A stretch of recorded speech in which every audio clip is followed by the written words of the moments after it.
Bonjour et bienvenue. Aujourd'hui, on va plonger ensemble au cœur des idées qui définissent la France moderne. On va décortiquer ce qui fait la République française. C'est parti. On commence avec une question, et pas des moindres. Comment est-ce que 68 millions d'individus forment une seule et même nation? Qu'est-ce qui les lie? Tout commence avec ce concept fondamental, la nation. Et au cœur de cette idée, il y a une volonté partagée, celle de vivre ensemble.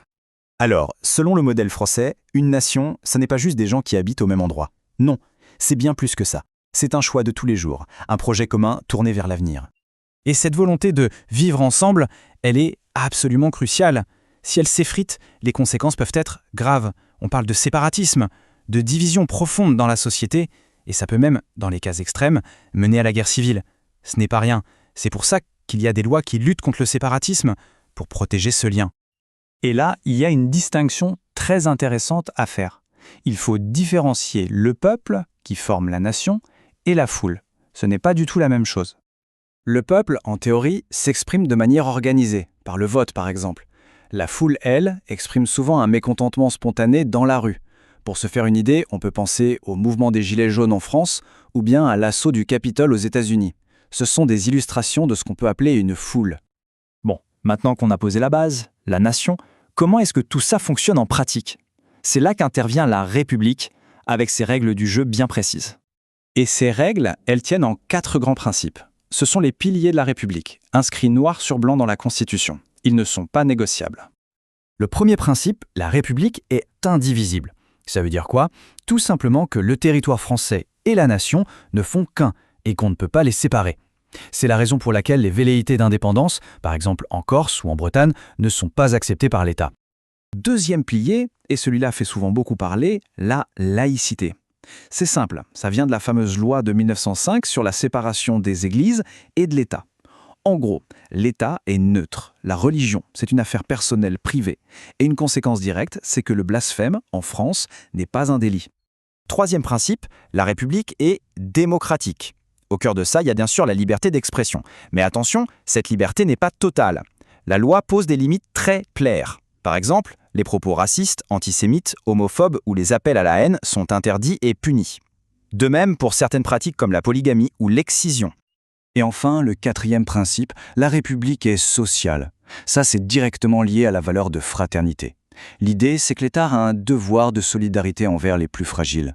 Et ça se traduit par des aides concrètes financées par l'impôt de tous. Le RSA, la CMU, les APL ou encore l'allocation de rentrée scolaire. D'accord, donc on a les grands principes. Mais comment est-ce qu'on se les approprie au quotidien? Eh bien, à travers des valeurs et des symboles qui donnent un visage à la République. La première chose qui vient à l'esprit, évidemment, c'est la devise « Liberté, égalité, fraternité ». Ce n'est pas juste une jolie phrase sur les mairies, c'est un véritable idéal, un cap à suivre. Et pour incarner ces valeurs, il y a des symboles. Fait intéressant, il y a les symboles officiels, reconnus par l'État, et puis il y a les symboles officieux, ceux qui sont entrés dans la culture populaire. Prenons Marianne par exemple. Elle est partout, et pourtant c'est un symbole officieux. Elle représente une république, un peu comme une mère qui protège ses enfants, les citoyens. Et en retour, les citoyens ont le devoir de protéger la République. C'est un contrat moral en quelque sorte. Et d'ailleurs, cette protection des symboles, elle est prise très au sérieux. Les symboles officiels, eux, sont protégés par la loi. Siffler la Marseillaise ou brûler le drapeau tricolore, ce n'est pas anodin, c'est un délit, et l'amende peut grimper jusqu'à 7 500 €.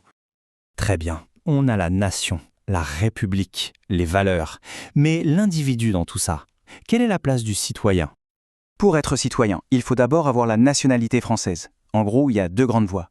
Soit on est français, c'est le droit du sang, soit on le devient via la naturalisation qui est soumise à des conditions, bien sûr, comme parler français et adhérer aux valeurs de la République. Et une fois qu'on est citoyen, ça vient avec un package complet. Des droits, mais aussi des devoirs. C'est un équilibre. On a le droit de voter, de recevoir des aides, mais on a aussi le devoir de respecter la loi, de payer ses impôts, ou encore d'être juré à un procès si on est tiré au sort. C'est ça la citoyenneté. Prenons l'impôt justement. Il repose sur un principe clé, l'équité, et non l'égalité. La différence est énorme. L'égalité, ça voudrait dire que tout le monde paye la même somme. L'équité, ça veut dire que chacun participe en fonction de ses moyens. C'est tout le principe de l'impôt progressif sur le revenu. En fin de compte, être un bon citoyen, ce n'est pas juste une question de statut juridique. C'est avant tout une attitude, un état d'esprit. C'est faire passer l'intérêt général avant son intérêt personnel. Et ça, c'est quelque chose qui s'apprend. notamment grâce à l'éducation. Et on boucle la boucle. On revient à notre point de départ, la fraternité, ce fameux vivre ensemble.